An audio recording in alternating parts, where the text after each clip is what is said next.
zadistes, cheminots, étudiants. Macron, président à front multiples.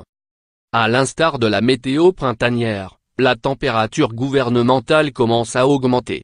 En témoigne la collision des actualités ce lundi, alors que se poursuivent les grèves dans les transports ferroviaires. Les forces de l'ordre ont donné l'assaut aux aurores pour évacuer la ZAD de Notre-Dame-des-Landes.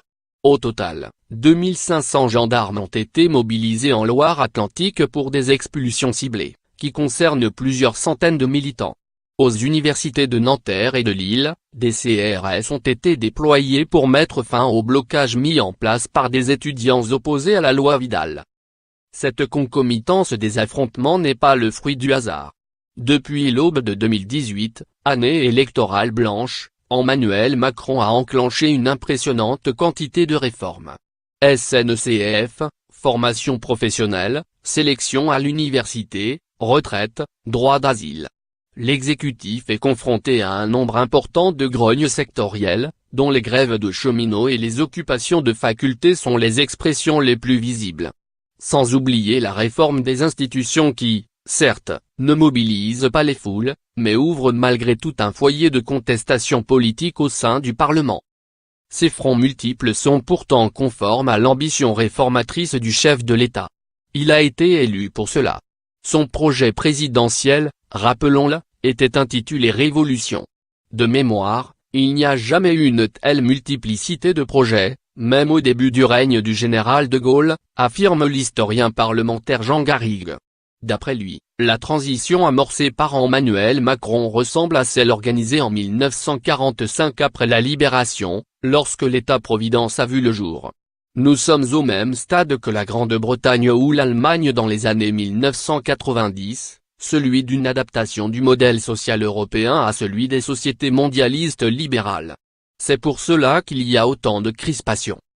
Lire aussi, SNCF, l'exécutif reste déterminé face à la grève. Dans l'histoire récente, Nicolas Sarkozy avait adopté en 2007-2008 une méthode similaire, à savoir réformer tous azimuts et se distinguer de l'immobilisme supposé de ses prédécesseurs. Comme Sarkozy, Macron utilise une communication très active pour accompagner les réformes. C'est un cas très différent de celui de Jacques Chirac en 1995, qui a laissé Alain Juppé assumer presque seul un discours libéral là où la campagne présidentielle s'était faite sur des thématiques beaucoup plus sociales. Ce décalage a nourri le mouvement de grève de l'époque, rappelle un autre historien, Arnaud Tessier, spécialiste de la Ve République. À ce stade, les différentes contestations que suscite la politique macroniste n'ont pas encore convergé. Pour Jean Garrigue, ce sont des luttes disparates et fragmentées, à l'image de la société française actuelle. Les mouvements universitaires sont marginaux. Quant à la SNCF, n'oublions pas que 3/4 des cheminots ne sont pas grévistes, ajoute-t-il. La mobilisation étudiante, particulièrement suivie à Montpellier et à Toulouse, concerne pour l'heure une dizaine de sites universitaires sur 400. Mais à défaut de se généraliser, le mouvement se radicalise, comme l'ont illustré les images d'affrontements violents à Tolbiac vendredi soir. Ce lundi, lors d'une manifestation à Nantes où se sont rendues 2000 personnes pour dénoncer les réformes de la SNCF et de l'université, un mannequin à l'effigie d'Emmanuel Macron a été pendu, frappé puis brûlé. Sur le terrain politique, la gauche radicale tente de faire la jonction. Sous l'impulsion du député France Insoumise de la Somme François Ruffin, une grande manifestation doit avoir lieu le 5 mai, date anniversaire de l'élection d'Emmanuel Macron à la présidence de la République.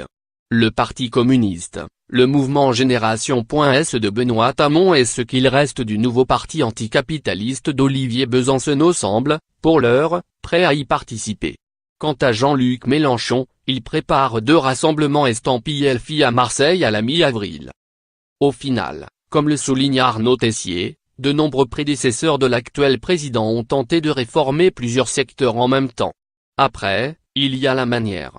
De Gaulle a fait digérer des transformations énormes, décolonisation, nouveaux francs, gel du pouvoir d'achat des fonctionnaires, nouvelles institutions.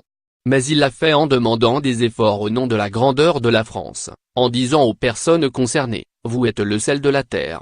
Et l'historien d'ajouter, c'est différent que d'adopter un ton punitif en dénonçant le conservatisme ou les privilèges des Français.